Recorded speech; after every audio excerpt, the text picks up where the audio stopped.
जय हिंद दोस्तों, कैसे हैं आप सब। आशा करता हूँ सब बढ़िया है, सबकी तैयारी बढ़िया चल रही है।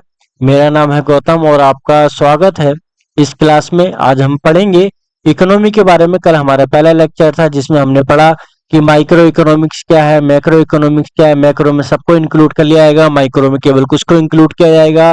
मतलब इसमें हम बात करेंगे इंडिविजुअल की, इसमें हम बात, और मैक्रो में हम बात करेंगे पूरे पूरे कंट्री, जैसे जीडीपी, नेशनल इनकम, इन सब के बारे में। फिर हमने देखा कि जिस तरीके से लाइफ में कुछ हर कोई कुछ ना कुछ आइडियोलॉजी फॉलो करता है, उसी तरीके से इकोनॉमी में भी कुछ आइडियोलॉजी, जैसे कैपिटलिस्ट पूंजीवाद, सोशलिस्ट समाजवाद, मिक्स्ड और मिश्रित। ठीक है। कैपिटलिस्ट में सब कंट्रोल कौन कर रहा है? प्राइवेट। और सोशलिस्ट में सब कंट्रोल कौन कर रहा है? पब्लिक। पब्लिक सेक्टर कंट्रोल कर रहा है। मिक्स्ड में दोनों।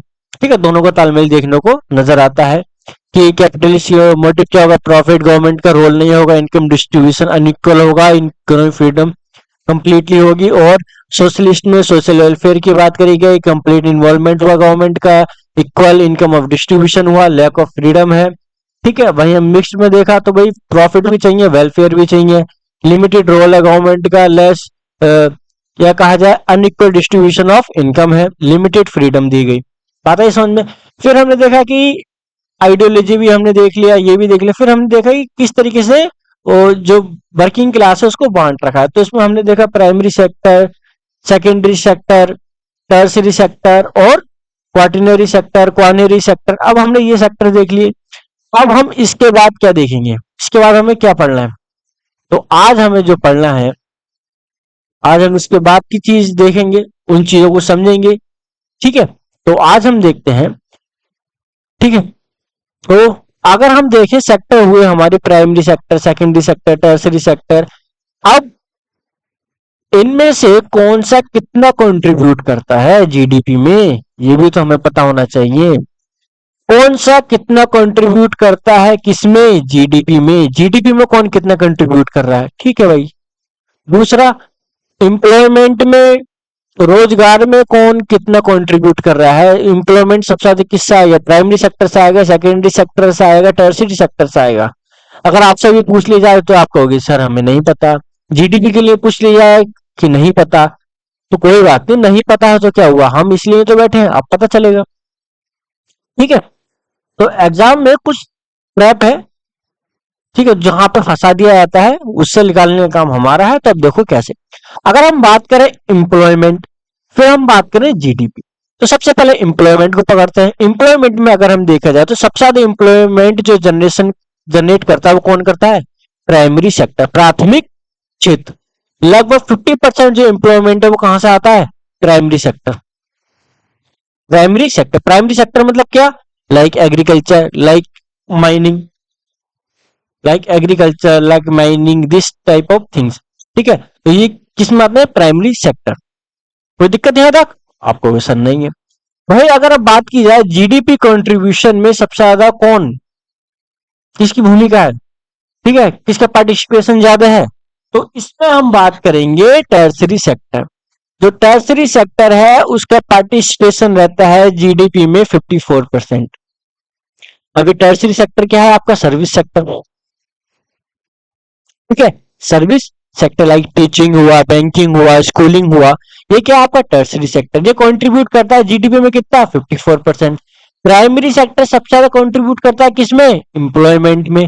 और टर्सरी सेक्टर सबसे ज्यादा कंट्रीब्यूट करता है किसमें? जीडीपी कंट्रीब्यूशन में। तो यहां से हमें एक बात पता चली, बताओ क्या? कि जीडीपी को हाई होने के लिए जरूरी नहीं है कि वहां के नंबर ऑफ पीपल जो है वो भी ज्यादा। ठीक है, नहीं है समझ में? ठीक है। अगर ज्यादा लोग काम कर रहे हैं तो इसका मतलब ये नहीं है कि जीडीपी में कंट्रीब्यूशन भी बढ़ रहा है ना। हो सकता है वो कम सैलरी पे कर रहे हो सकता है खाली काम कर रहे हो लेकिन आउटपुट ना निकल रहा हो, प्रोडक्शन ना हो रहा हो उतना। ठीक है। तो कहने का मतलब ये है कि जीडीपी बढ़ने का मतलब ये नहीं है कि नंबर ऑफ पीपल एम्प्लॉयड जो है वो ज्यादा बढ़ रहे हैं, ऐसा कुछ नहीं। तो अगर एम्प्लॉय की बात की जाए तो सबसे ज्यादा कहां से आता है आपका? प्राइमरी सेक्टर से। और सबसे कम टर्सरी सेक्टर से। वहीं अगर जीडीपी की बात की जाए तो प्राइमरी सेक्टर कंट्रीब्यूट करता है लगभग 14%, वहीं अगर हम बात की जाए टर्सरी सेक्टर, वो जीडीपी में कंट्रीब्यूट करता है लगभग कितना, 54%। कोई दिक्कत है यहाँ तक? आपको क्वेश्चन नहीं है? कोई दिक्कत नहीं है, हमें सब चीजें समझ में आ रही हैं, और बहुत अच्छी बात है। जब सब चीजें समझ में आ रही है, इससे अच्छी क्या बात। आप देखो, कोई भी कंट्री हुई, वो एक तरह का ट्रेंड फॉलो करती है। हम अपवाद है, एक्सेप्शन है। देखो, ट्रेंड क्या है कि सबसे पहले जो प्राइमरी सेक्टर है वो आपको बूस्ट करेगा, ठीक है। फिर कुछ समय बाद जो मैन्युफैक्चरिंग सेक्टर है वो बढ़ेगा।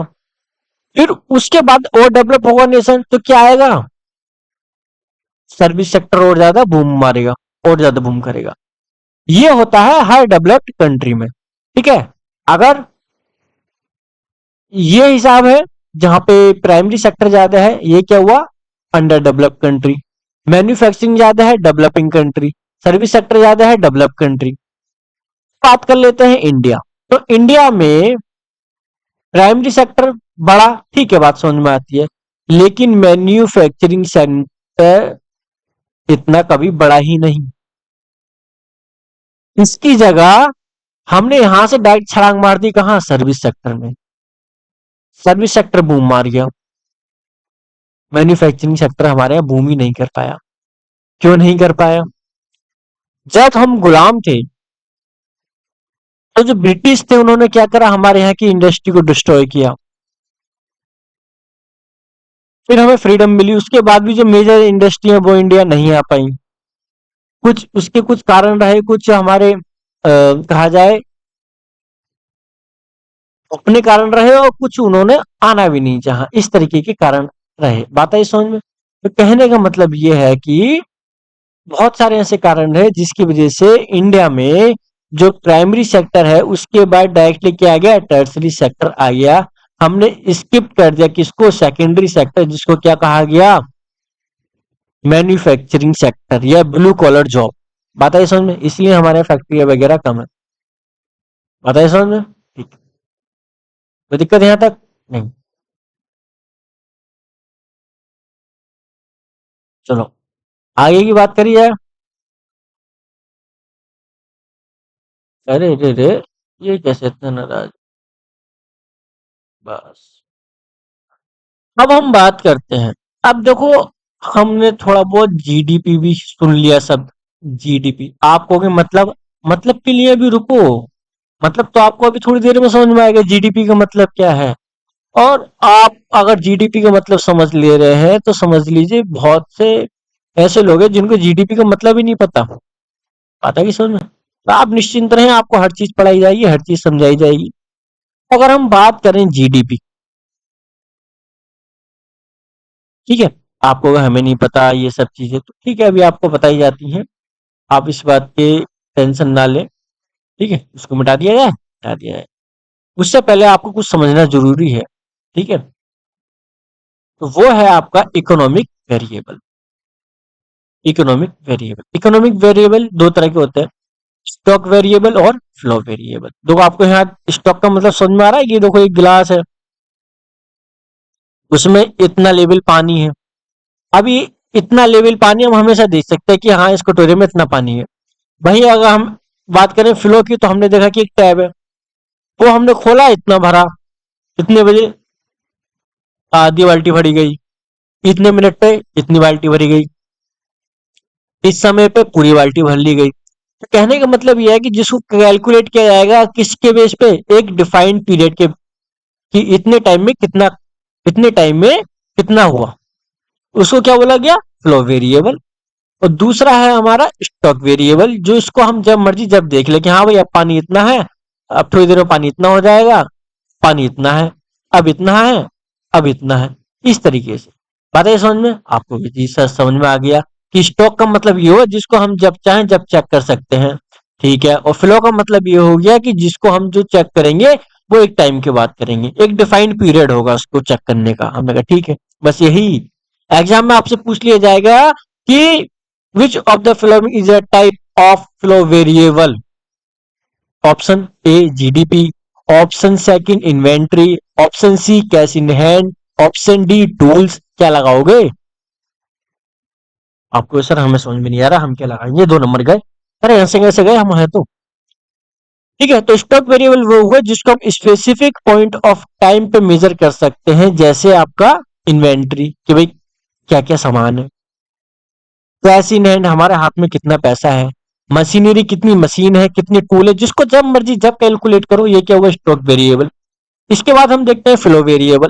फ्लो वेरिएबल को मेजर करना है, मेजर्ड करना है, तो वो कब होंगे, period, defined period of A time, मतलब एक हमें टाइम पीरियड चाहिए कि इतने से इतना, मान लीजिए ये कितना है, 1 ईयर, तो मान लीजिए ये कितना है, 1 मंथ, तो इतना टाइम पीरियड हमें चाहिए इसको कैलकुलेट करने के लिए। 1 वीक, कुछ भी टाइम पीरियड पर स्केल होना चाहिए, एक टाइम, मतलब एक डिफाइंड पीरियड होना चाहिए, जैसे per month, per year. Example देख लेते हैं। एक्सपेंडिचर, मतलब अगर हम देखें कि गवर्नमेंट ने इस ईयर इतना एक्सपेंडिचर किया, तो बात आ गई ईयर की। गवर्नमेंट ने इस मंथ इतना एक्सपेंडिचर किया, बात आ गई मंथ की। ये तो कहेंगे नहीं कि गवर्नमेंट ने कि देखो अब इतना कर लिया, अब इतना कर लिया, नहीं, एक टाइम पीरियड के अनुसार तो बात करोगे आप। एक टाइम पीरियड के अकॉर्डिंग तो बात करोगे। एक्सपेंडिचर हो गया, सेविंग हो गया, डेप्रिसिएशन हो गया, जीडीपी हो गया, नेशनल इनकम हो गया, ये क्या है आपके फ्लो वेरिएबल। कोई दिक्कत यहां तक नहीं। स्टॉक वेरिएबल और फ्लो वेरिएबल, जब हम जीडीपी की बात करेंगे तो इसमें हम किसको काउंट करेंगे, फ्लो वेरिएबल। बात आई समझ में।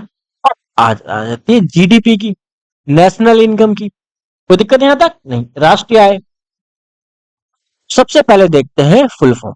जीडीपी, दो चीज होती है, जीडीपी और जीएन, ग्रॉस डोमेस्टिक प्रोडक्ट और ग्रॉस नेशनल प्रोडक्ट। बताइए समझ में, gross domestic product, gross national product. ठीक है, सकल घरेलू उत्पाद, सकल राष्ट्रीय उत्पाद, ये इसकी हिंदी में जिस नाम से जाना जाता है वो ये है। इंग्लिश में हम इसको जानेंगे ग्रॉस डोमेस्टिक प्रोडक्ट। और हिंदी मीडियम वाले बच्चे, उनके लिए हिंदी में अलग से लेक्चर बना दिया गया है, आप जाकर उसको चेकआउट कर सकते हैं। कोई दिक्कत है यहाँ तक नहीं है जी, हमें नहीं है। अभी आपने कुछ बताया ही नहीं तो दिक्कत कहाँ से है। चलो दिक्कत भी दे देते हैं फिर। तो हम बात करेंगे किसकी, जीडीपी की और जीएनपी की। पहला क्या हुआ, ग्रॉस डोमेस्टिक प्रोडक्ट, अगला क्या हुआ, ग्रॉस नेशनल प्रोडक्ट। कोई दिक्कत है यहाँ तक, आपको भी सर हमें नहीं है, 1% दिक्कत नहीं। तो डेफिनेशन पढ़ लेते हैं। Total value of all final goods and service produce within a territory of a country, territory को अंडरलाइन करा। Total value produce by a national, इसमें नेशनल को, national of country regardless of where they live, national matters, nationality matters not boundary, इसको underline किया। एक इसको underline किया foreign workers, एक इसको इंडियन प्रोफेशनल इन यूएसए। आप कहोगे सर हमारे समझ में नहीं आया, अरे हम है तो, जब हमारे हो तो वो समझ में नहीं आएगा तो बेकार है पढ़ना। जब हम हैं तो क्या गम है। चलो इसको थोड़ा क्लीन कर दें। अब देखो बहुत से बच्चे ऐसे होते हैं, वो क्या काम करते हैं, आज इस टीचर से पढ़ा, कल वहां पढ़ा, कल यहाँ पढ़ा, जल्दी जल्दी करा, 2x की स्पीड पे देखा। ठीक है, 10 जगह वीडियो ले ली, पढ़ ली, लेकिन समझे एक जगह से नहीं। तो ऐसा नहीं करना है, आसान सी भाषा में समझेंगे। ये क्या है, अच्छा ये इस तरीके का पेन है, अच्छा चलो ब्लैक ही यूज करते हैं, कोई दिक्कत है यहाँ तक नहीं, कोई दिक्कत नहीं। ये है इंडिया। ठीक है, इंडिया का मैप तो आप सबको बनाना आता ही होगा। चलो ये है इंडिया का मैप, हमने इंडिया का मैप बनाया।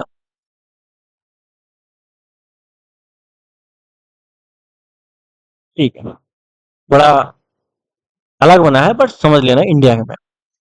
अब हमने पहली बात करी थी जीडीपी, ग्रॉस डोमेस्टिक प्रोडक्ट।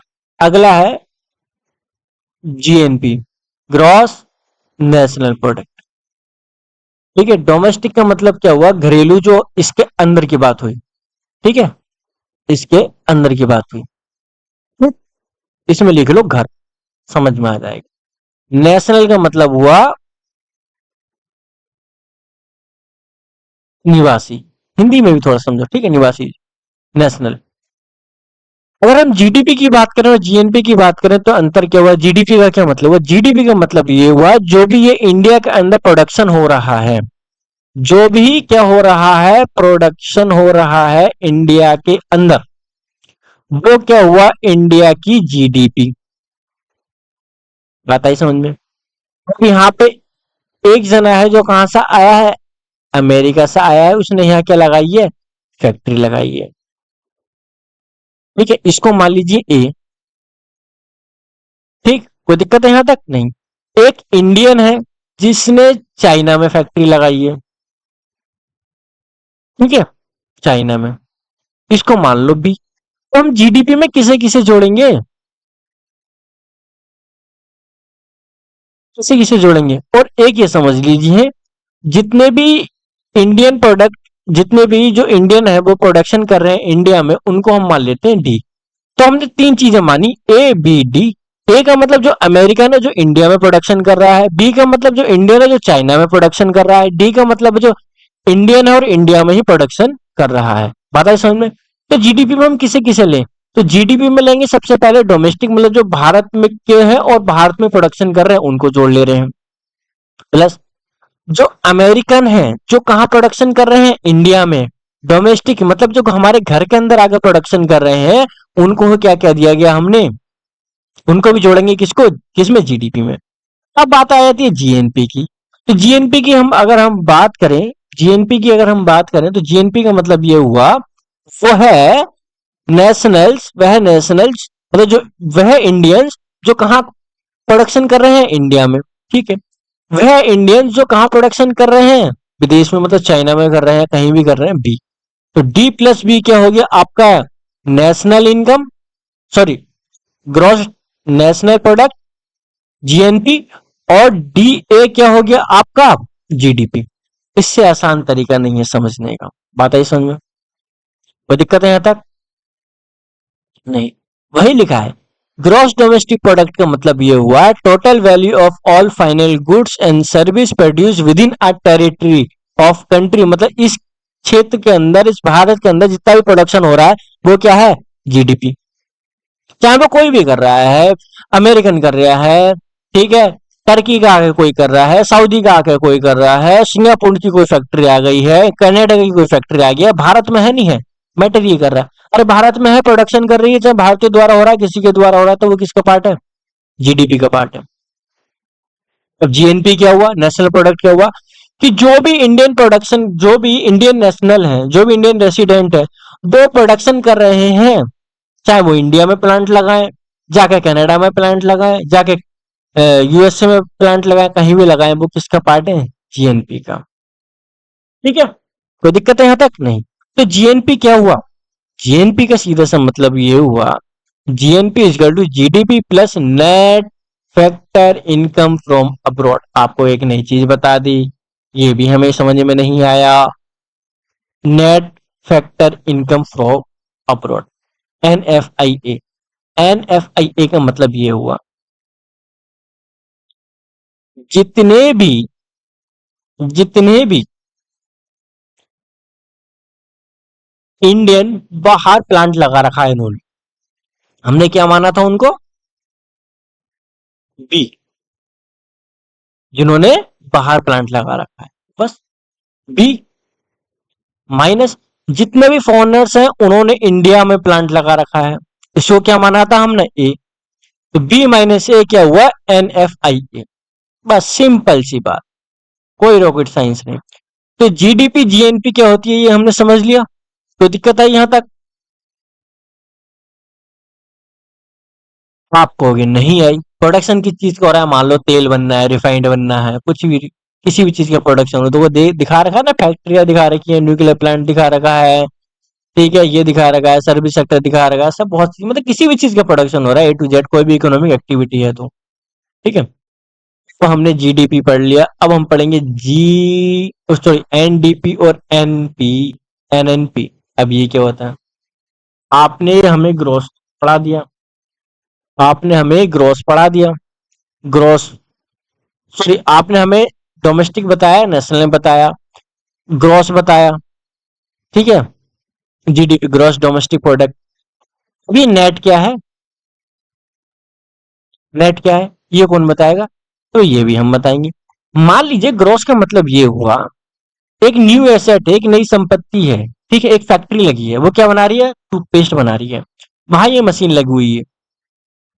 अब इस मशीन का ये वाला पहिया खराब हो गया, ये बदला जाएगा, इसमें ग्रीस लगेगा भाई, ये बोल्ट थोड़ा खराब हो गया, ये लगेगा। कहने का मतलब ये है कि मशीन प्रोडक्शन कर रही है, अमर तो है नहीं वो, उसमें भी कुछ ना कुछ खराबियां आएंगी, कुछ ना कुछ ठीक करना पड़ेगा, कुछ ना कुछ करना पड़ेगा। तो जो उसमें ये इतना खटपुट खटपुट करनी पड़ रही है, जो उसमें ये पैसा लगाना पड़ रहा है, जो इसमें ये टूट फूट आ रही है, इसको ही क्या बोला गया, डेप्रिसिएशन, हिंदी में मूल्य ह्रास। ग्रॉस में से केवल जो ये घाटा है, जो ये मूल्य ह्रास है, जो ये डेप्रिसिएशन है, इसे ग्रॉस में से घटा दो, हमें क्या मिल जाएगा, नेट। मतलब अगर हम जीडीपी, ग्रॉस डोमेस्टिक प्रोडक्ट में से घटा दें क्या, डेप्रिसिएशन, तो हमें क्या मिलेगा, नेट डोमेस्टिक प्रोडक्ट, ठीक है। अगला जीएनपी, ग्रॉस नेशनल प्रोडक्ट में से अगर हम ये घसावट हटा दें तो हमें क्या मिलेगा, एनएनपी, नेट नेशनल प्रोडक्ट। आपने कहा ठीक है, बात आ गई समझ में। तो समझो ग्रॉस और नेट में क्या अंतर हुआ, monetary value of an asset decrease by over time due two of various factor, it is called depreciation, ठीक है, बात आ गई समझ में। तो जीडीपी में से अगर डेप्रिसिएशन हटाया तो क्या हुआ, नेट डोमेस्टिक प्रोडक्ट, और जीएनपी में से अगर डेप्रिसिएशन हटाया तो क्या आया, नेट नेशनल प्रोडक्ट, ठीक है। और जो नेट नेशनल प्रोडक्ट है, यही फैक्टर कॉस्ट पे क्या होती है, इसे ही क्या कहा गया, नेशनल इनकम कहा गया। अगर आपसे पूछा गया कि नेशनल इनकम बताओ, नेशनल इनकम क्या है, एनएनपी, अब आप कहोगे एनएनपी क्या है, नेट मतलब जिसमें से डेप्रिसिएशन हटा दिया है, ठीक है, नेट। नेशनल, जो भी इंडिया, अगर इंडिया का एग्जाम्पल लें, जो भी इंडियन द्वारा प्रोडक्शन हो रहा है, चाहे वो इंडिया में या वो बाहर हो रहा हो, कहीं भी हो रहा हो, ठीक है। तो पी से प्रोडक्ट, जो भी इंडियन द्वारा प्रोडक्ट बनाया जा रहा है वो क्या होगी, नेशनल इनकम। बात आ गई समझ में, आपको भी सर समझ में आ गई, कोई दिक्कत की बात नहीं है। हम सब चीज समझ गए, सब चीज समझ गए तो फिर आंसर दो। जब सब चीज समझ गए तो फिर हाथ आंगन को आरसी क्या, जिससे आगे से फारसी क्या, ऐसा हमने कहीं कहावत सुनी थी हमने, तो आज देख भी लेते हैं। चलो एक एक करके तीनों चीजों को, चारों चीजों को समझ लो। चलो ज्यादा टेंशन मत लिया करो। जीडीपी, किधर, ये रेज, ये रही, ये रही जीडीपी, ठीक है, एनडीपी, अरे रे रे रे रे रे, जीएनपी, एनएनपी, इसमें हमने सब कुछ जोड़ा, जितना प्रोडक्शन किया जा रहा है, इसमें से अगर हम डेप्रिसिएशन को हटा दे रहे हैं तो हमें क्या मिल रहा है, इसमें से हम डेप्रिसिएशन को हटा दे रहे हैं तो हमें क्या मिल रहा है, कोई दिक्कत है, नहीं। आपको हमने कहा समझ में आ गया, आपको भी समझ में आ गया, ठीक है। अब हम इतनी बात समझे तो, लेकिन एक दिक्कत और आ गई, बस खत्म ही नहीं होती, परेशानियां तो खत्म ही नहीं होती। एक परेशानी और आ गई, बता दूं क्या, हाँ तो सुनो। अब वो परेशानी ये आ गई, दिक्कत ये आ गई, मान लीजिए हमने जीडीपी निकाली,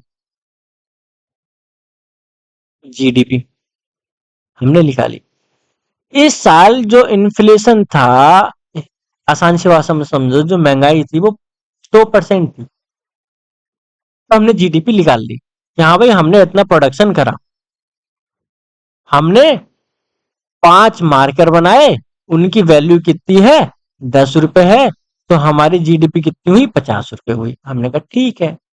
अगली बार क्या हुआ, हमने 5 ही बनाए, मार्कर 5 ही बनाए हैं, ठीक है, मार्कर कितने बनाए हैं हमने भाई, 5 बनाए हैं, लेकिन महंगाई की वजह से जो पहले 10 रुपए में बन रहे थे, अब वो उनको बनाने में कितना खर्चा आ रहा है आपका, 20 रुपए खर्चा आ रहा है, 20 रुपए खर्चा आ रहा है।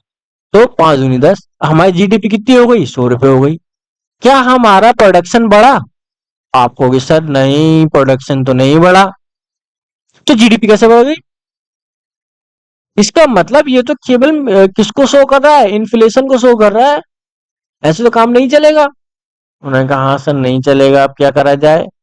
तो हमने कहा भाई इसको ऐसा करो, इसमें से महंगाई घटा दो, महंगाई में जोड़ो। हमने कहा ठीक है, कैसे करना है। तो हमने कहा भाई इनको दो नाम दे दो। हमने कहा क्या, एक को बोलो रियल जो है, एक को बोलो नॉमिनल, इसमें महंगाई भी शामिल है, इन्फ्लेशन भी शामिल है। उन्होंने कहा ठीक है। हमने कहा ठीक है। तो जीडीपी को हमने दो बेस पे जोड़ा जाएगा, नॉमिनल जीडीपी और रियल जीडीपी। ठीक है, तो ये वही है नॉमिनल जीडीपी, जिसमें हम किसका यूज कर रहे हैं, करंट प्राइस का यूज कर रहे हैं, जिसमें हम इन्फ्लेशन को क्या कर रहे हैं, एडजस्ट नहीं कर रहे हैं। इन्फ्लेशन मतलब क्या है, ऐड है। ठीक है, जैसे जो अर्विंग फिशिंग कॉन्सेप्ट है उसने शो करा कि जो फेक ग्रोथ, उसको क्या बोला गया, मनी इल्यूजन बोला गया। वो किससे रिलेटेड है, नॉमिनल जीडीपी से। पूछा जाएगा मनी इल्यूजन किससे रिलेटेड है, या इरविंग फिशिंग कॉन्सेप्ट किससे रिलेटेड है, नॉमिनल जीडीपी से रिलेटेड है। अब हम बात करते हैं रियल जीडीपी की। तो हमने इसमें कॉन्सेप्ट लिखा है बेस ईयर। अब आपको कि सर बेस ईयर क्या है, हमें ये बात समझ में नहीं आई। तो यहाँ पे जो आ रहा था ना, ये 10 रुपए का खर्चा जो आ रहा था, हमने कहा कि भाई ये कौन से ईयर में आ रहा था। आपने कहा कि सर ये 2019 में आ रहा था। हमने कहा अच्छा अच्छा, मतलब लगभग हमेशा 10 ही 10 रहा है। तो हम ऐसे करते हैं कि अगर किसी साल ये कूद के 22 भी हो गया, सॉरी 20 भी हो गया, तो हम इसे 20 नहीं लिखेंगे, हम इसको ऐसे ही लिखेंगे। जो हम प्राइस वाला सेक्टर है इसको कांस्टेंट कर दे रहे हैं, तो ये बताएगा कि हाँ भाई 50 ही हो रहा है। या प्रोडक्शन 6 हो गया, तब भी हम उसे मल्टीप्लाई किससे करेंगे, 10 से करेंगे। हाँ ठीक है, तो हम कहेंगे कि हाँ 10%, इतना हमारा इतना इतना परसेंट हमारा जीडीपी बढ़ा है। हमने क्या काम करा, हमने जो प्राइस है उसको कांस्टेंट कर दिया, तो उसको ही क्या बोला गया, बेस ईयर बोला गया।